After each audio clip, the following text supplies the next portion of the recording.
A gente viu quando a gente conversou sobre os Coríntios, tanto na primeira quanto na segunda carta, que o problema que levou Paulo a escrever aos Coríntios é que eles acreditavam tanto na graça, mergulharam tanto na graça, que eles começaram a ficar relaxados na questão de desenvolver a salvação, de buscar intimidade com Deus, de procurar ser uma nova criatura, de procurar caminhar de acordo com os preceitos de Deus, sem precisar de seguir a lei.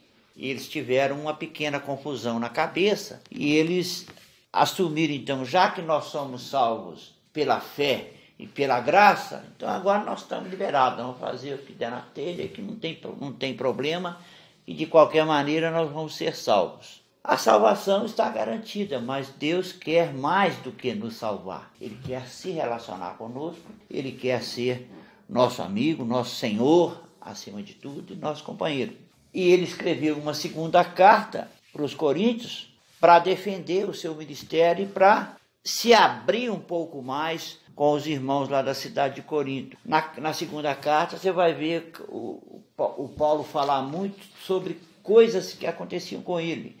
Ele vai falar, você vai ver muita palavra alegria, palavra tribulação, a palavra sofrimento, os açoites que ele levou, as fraquezas dele. Então ele se abre com os Coríntios, os Coríntios, na segunda carta dele. E aí hoje nós vamos refletir sobre a carta aos Gálatas. Os Gálatas, a questão deles era o contrário da questão dos Coríntios. Só que a carta aos Gálatas, na realidade, ela foi a primeira carta que Paulo escreveu. Das 13 cartas, a primeira que ele escreveu foi essa carta aos Gálatas, que viviam numa região chamada Galácia, que era composta por várias cidades lá.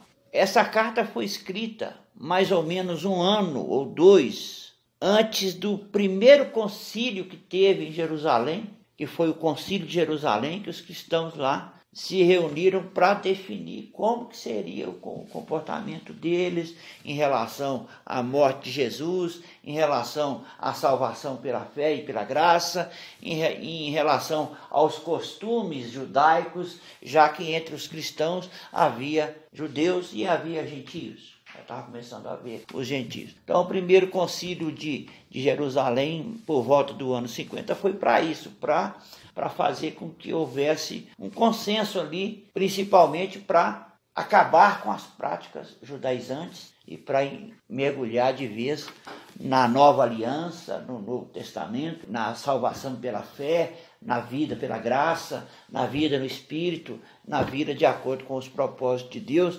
sem o aio, sem o peso de ter que fazer as coisas para ser salvo. Mas aí havia entre os Gálatas alguns pregadores que estavam misturando a questão da graça com a questão do judaísmo. Eles eram judaizantes. Eles estavam falando com os irmãos que está certo, Paulo falou, está certo, nós somos salvos pela graça, não precisamos fazer nada para ser salvo.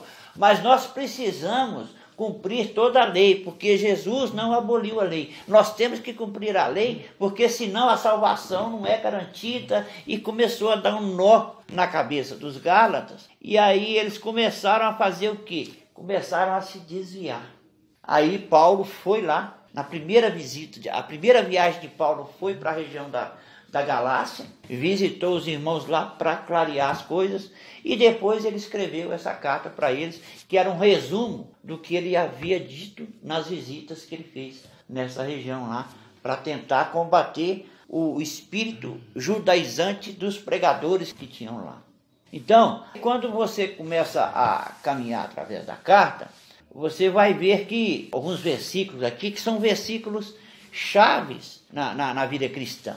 Quando no capítulo 1 aqui, logo do versículo 6 ao 9, Paulo começa a chamar a atenção do povo lá já em relação ao outro evangelho. Essa mistura de graça, de Novo Testamento com lei, essa pregação judaizante que estava acontecendo lá, Paulo começou a chamar de outro evangelho. Então aqui nessa carta ele combate esse outro evangelho. Ele fala aqui numa determinada altura lá, que se aparecesse anjos pregando um evangelho diferente do que ele pregava, que era para ser considerado anátema, que era para ser considerado maldito, que o evangelho que ele pregava, de acordo com o Senhor Jesus Cristo, era aquele evangelho que ele estava pregando de salvação pela fé sem obras, de salvação pela graça de Deus, de nova vida pelo controle do Espírito Santo. Inclusive nessa carta aos Gálatas, você vai ver lá o contraste entre os frutos da carne e os frutos do Espírito, lá no capítulo 5. Lá você vai aprender a viver de acordo com o Espírito para produzir frutos do Espírito. Então essa carta é uma carta muito rica, que leva a gente a prestar atenção na necessidade de viver no Espírito, porque essa luta que tem da carne com o Espírito, ela não acaba, ela vai ser até o dia que a gente partir ou até o dia que Jesus voltar. Então Paulo frisa isso muito. Ele fala que a gente já morreu, por exemplo, que a vida que ele viveu, que ele vive agora não vive mais nele, mas vive pelo Senhor e no Senhor. A gente vai ler alguns versículos aqui.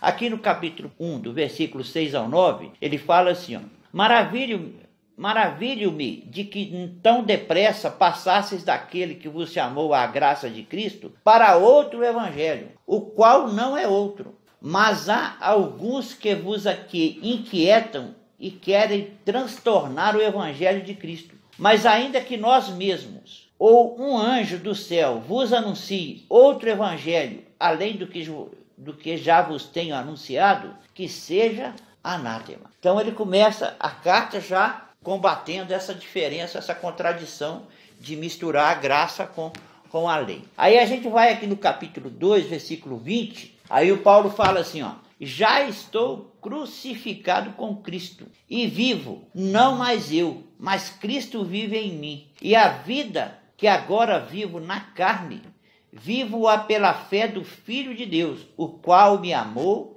e se entregou a si mesmo por mim. Então ele começa combatendo o evangelho judaizante e já se coloca como alguém que morreu. O velho homem morreu, a gente é nova criatura. Então a vida que a gente vai viver a partir de se entregar ao evangelho verdadeiro é a vida que a gente está morto para as coisas. A gente vai viver uma vida de acordo com a vontade de Deus, de acordo com o propósito de Deus para a nossa vida. A vida que agora vivo na carne, eu já não vivo mais por mim. Eu vivo pela fé no Filho de Deus, que morreu por mim. Então, agora a vida da gente passa a ter um novo propósito, um novo significado. As prioridades agora passam a ser diferentes.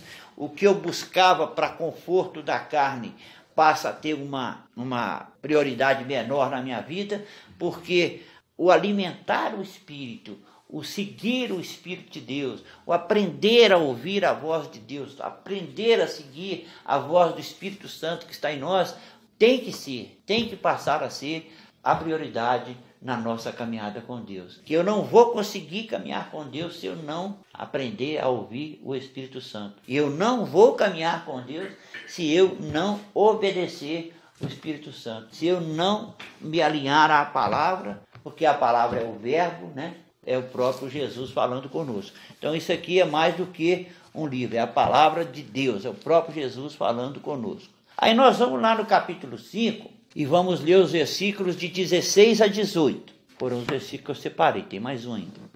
Digo, porém, andai em espírito e não cumprireis a concupiscência da carne.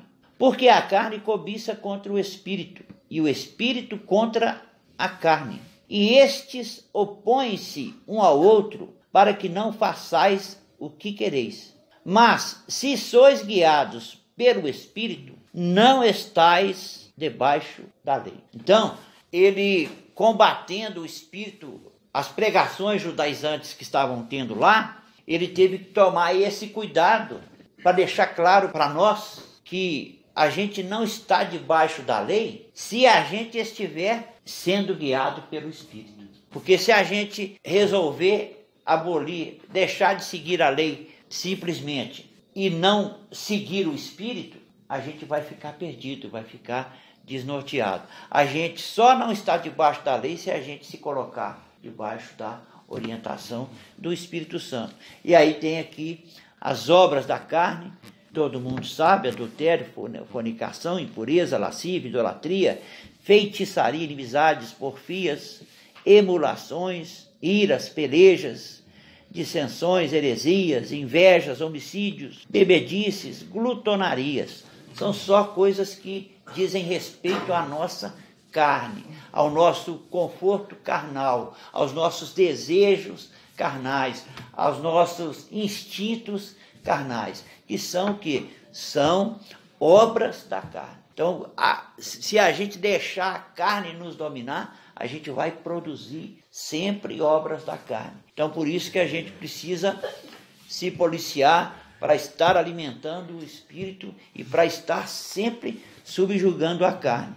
Porque aí a gente vai produzir frutos do Espírito. Aí, quando chega em fruto do Espírito, o que é? Amor, gozo, paz, longanimidade, benignidade, bondade, fé, mansidão, temperança. São coisas relativas exatamente ao conforto, ao descanso da nossa alma. Para que a nossa alma aprenda a descansar no Espírito, a gente precisa se colocar na dependência do Espírito para deixar que o Espírito Santo produza esses frutos aqui na nossa vida. Que aí a gente vai, aos poucos, aprendendo a depender de Deus, aprendendo a se colocar debaixo da orientação do Espírito, se disciplinar para tomar cuidado para que a carne não prevaleça. Porque essa guerra vai continuar, essa guerra não acaba.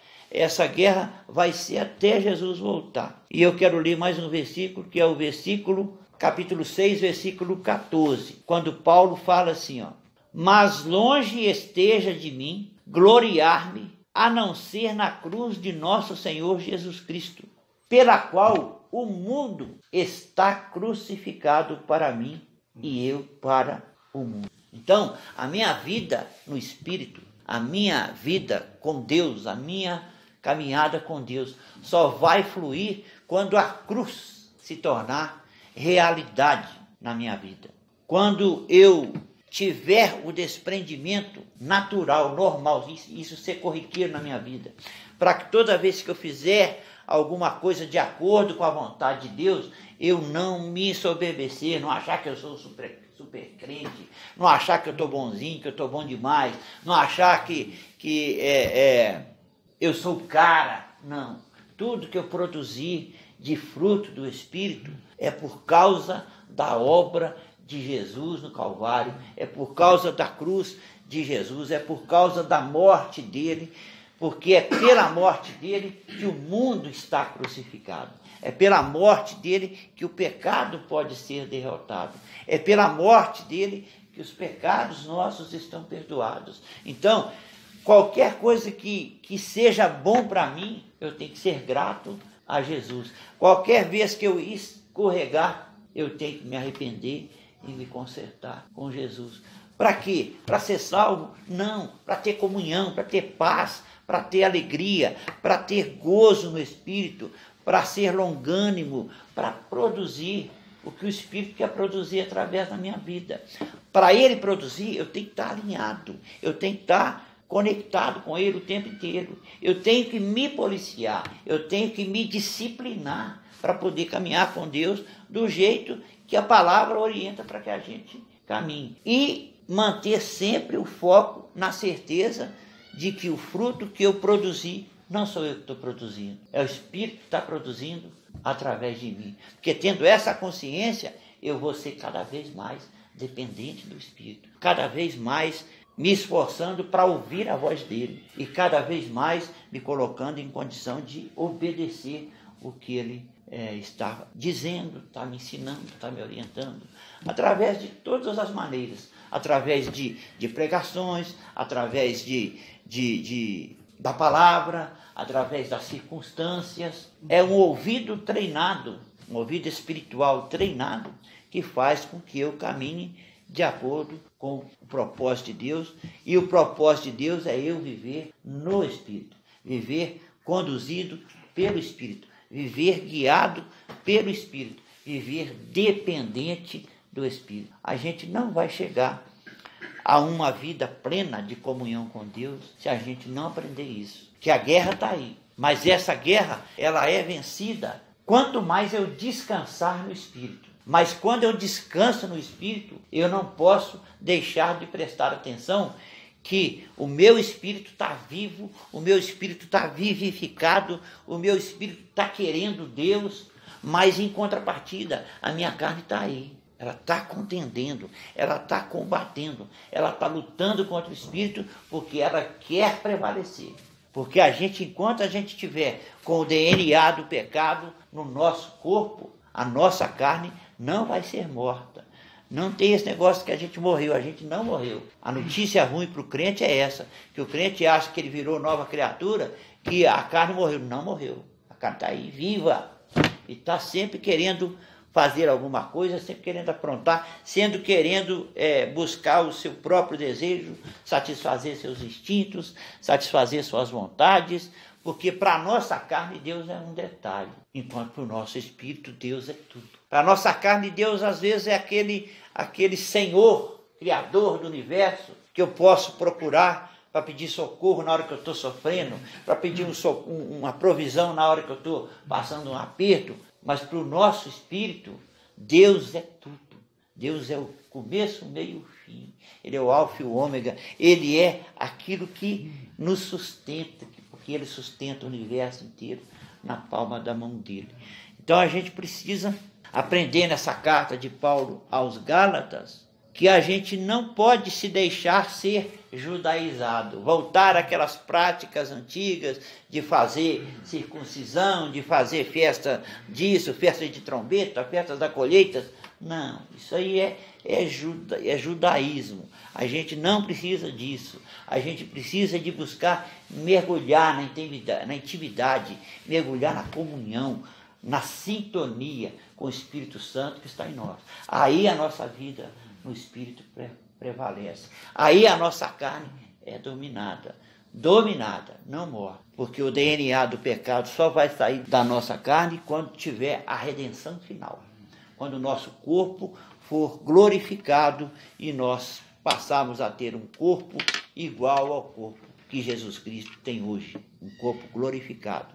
Se você lê alguns fatos que aconteceram depois da ressurreição de Cristo, você vai ver que quando ele encontrou com as mulheres, ele falou com elas assim: não me toque ainda, porque eu ainda não fui para o Pai. Então ele não tinha sido glorificado ainda. Se elas tocassem nele, ele podia ser contaminado de novo com o pecado da humanidade. Ele já tinha pago pelos pecados. Então ele foi lá para ser glorificado, para sair do corpo, que é aquele corpo carnal que ele tinha, para sair o DNA de Adão dali. Porque Jesus não pecou, mas ele tinha a semente em si, a semente da mulher, né? E por tabela a semente de Adão.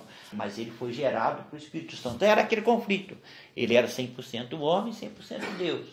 E a parte 100% homem ainda não tinha sido glorificada de novo. A gente vai ter esse corpo glorificado, aí nós não vamos ter mais essa guerra dentro da gente, da carne contra o espírito. Aí a vida vai ser de gozo, de paz, na eternidade, na presença com o nosso Deus. Então nós precisamos aprender com a carta de Paulo aos Gálatas que nós já morremos para o mundo, que nós estamos crucificados com Cristo, que nós precisamos caminhar de acordo com a vontade do Espírito Santo e nos policiar para ouvir a voz de Deus, treinar o nosso ouvido espiritual. Precisa de treino, precisa de pedir para Jesus fazer isso, abrir o nosso ouvido espiritual, fazer o nosso espírito espiritual ficar mais sensível.